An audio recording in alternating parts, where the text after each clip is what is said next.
Good evening and welcome to the Job Search Solution, the radio program where we talk about looking for a job, changing jobs, changing careers, hiring.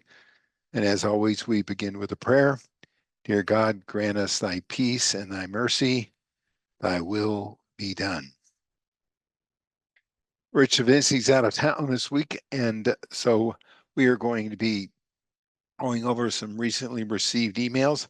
I get a bunch of emails every week about finding a job and different things that people are having troubles or challenges with.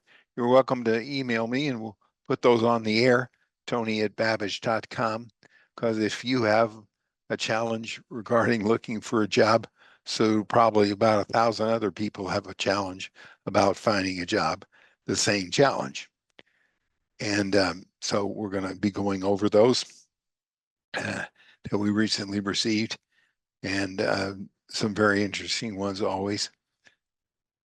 We've been spending 10 seconds of gratitude every evening recently.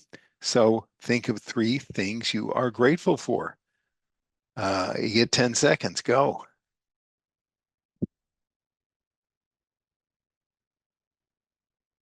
You just can't be unhappy when you're grateful. It's impossible. No matter what your situation is, you got to be grateful.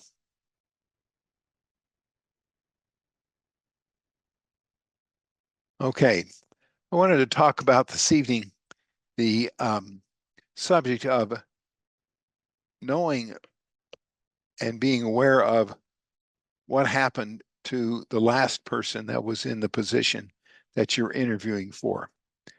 So if you are a candidate interviewing for a job, it's very important that you know why the job is open, why the job is being vacated, why it is being filled.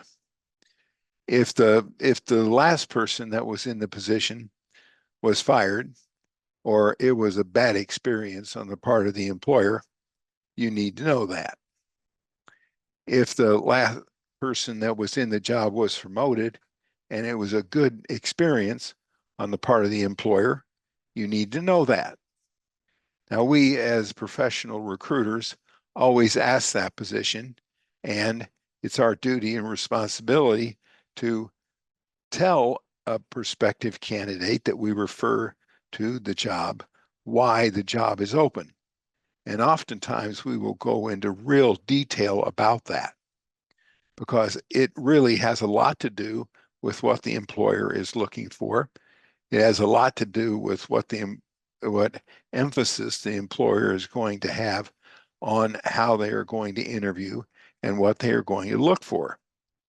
If they fired the last person, if they fired the last 2 people, if they fired the last 3 people, they're going to have a fairly negative opinion about the whole hiring process.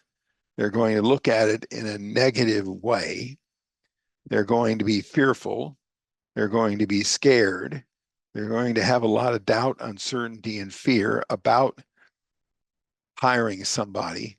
And they're going to approach the interviewing process totally different than if they promoted the last person and if that last person was one of the best people that they'd ever hired. If that was the best person that they ever hired, they're going to have a very optimistic point of view in interviewing. They might even have that person involved in the interviewing process, and it's going to be very optimistic. So it's up to you as a candidate, if you're not working through a good recruiter, to ask, why is this position open? What happened to the last person that was in this job? How did it go for them? If it's positive, then you're in really pretty good shape. And get it in detail. It makes a real big difference of how people are going to see you. If they didn't have a good experience in the last person, then they're going to be very careful. They're going to operate, as I say, under doubt, uncertainty, and fear. And they're going to look at you as a candidate critically. They're going to look for as many reasons not to hire you as reasons to hire you.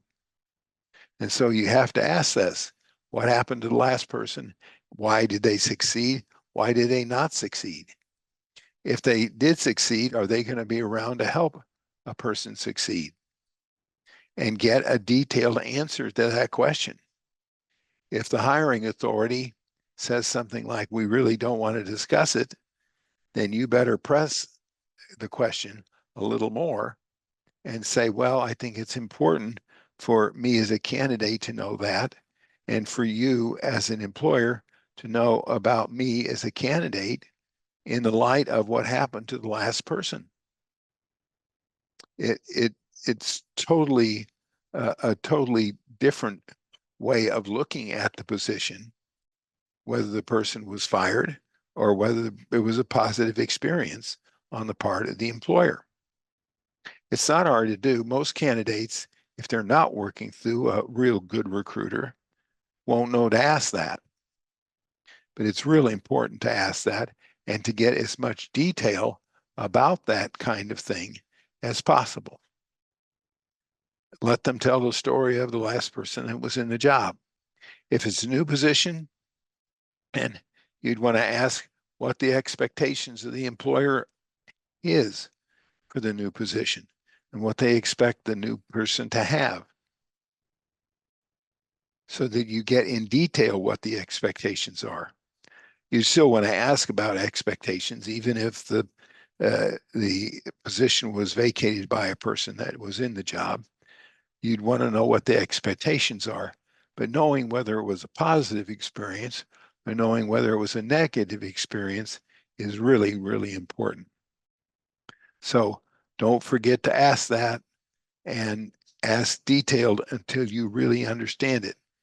If the employer says something like, the hiring authority says something like, well, I'd really rather not discuss it, you know that you really need to find out what's going on, because it's going to reflect in their interviewing you.